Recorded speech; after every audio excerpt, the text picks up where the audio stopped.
1480 October 1 വിശുദ്ധ കജേറ്റൻ ജനിച്ചത്. ഭാവിയിൽ പാപ്പയാകാനുള്ള ദൈവനിയോഗം ലഭിച്ചിരുന്ന പോൾ നാലാമനൊപ്പം ക്ലർക്സ് റെഗുലർ എന്ന സന്യാസി സഭയ്ക്ക് രൂപം നൽകിയത് വിശുദ്ധ കജേറ്റാണ്. ദൈവത്തോടുള്ള വിശ്വസ്തതയായിരുന്നു ആ സഭയുടെ അടിസ്ഥാന നിയമം.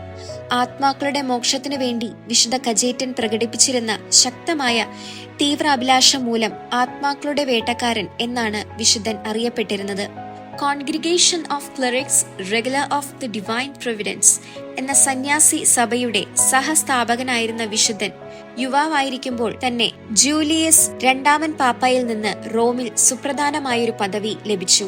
എന്നാൽ 1516 പൗരോഹിത്യ പട്ടം ലഭിച്ചതിനെ തുടർന്ന് വിശുദ്ധൻ പാപ്പ നൽകിയ പദവിയിൽ നിന്നും വിരമിച്ച് ദൈവസേവനത്തിനായി തന്നെ സ്വയം സമർപ്പിച്ചു.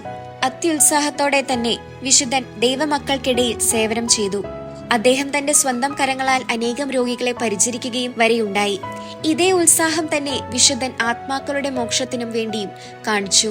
സഭയുടെ പൗരോഹിത്യ വൃന്ദങ്ങളിലുള്ള അച്ചടക്കത്തിന്റെ നിലവാരം ഉയർത്തുവാനായി 1524 വിശുദ്ധൻ ക്ലർക്സ് റെഗുലർ എന്ന സന്യാസി സഭ സ്ഥാപിക്കുന്നത്. ഭൗതികമായ കാര്യങ്ങളിൽ ഈ സഭാംഗങ്ങൾക്ക് ഒട്ടും തന്നെ താല്പര്യം ഉണ്ടായിരുന്നില്ല. Saint Mary's of the crib ദേവാലയത്തിൽ ക്രിസ്തുമസ് ആഘോഷങ്ങളിൽ മുഴുകിയിരിക്കെ ഉണ്ണിയായ ദൈവകുമാരനെ പരിശുദ്ധ മറിയത്തിൽ നിന്നും തന്റെ കരങ്ങളിൽ വഹിക്കുവാനുള്ള ഭാഗ്യം വിശുദ്ധന് ലഭിക്കപ്പെട്ടുവെന്ന് പറയപ്പെടുന്നു. 1527 ചാൾസ് അഞ്ചാമൻ സൈന്യം റോം ആക്രമിച്ച് കൊള്ളയടിച്ചപ്പോൾ പാവങ്ങളെ സഹായിക്കുവാനായുള്ള ദേവാലയത്തിലെ പണം അവർക്ക് അടിയറ വെക്കുവാൻ വിസമ്മതിച്ചു എന്ന കാരണത്താൽ പടയാളികൾ വിശുദ്ധനെ ബന്ധസ്ഥനാക്കി പീഡിപ്പിക്കുകയും തടവിലിടുകയും ചെയ്തു. ദുഃഖവും സങ്കടവും കൊണ്ട് പ്രക്ഷുബ്ധനായ വിശുദ്ധന് ക്രമേണ അസുഖം ബാധിച്ചു.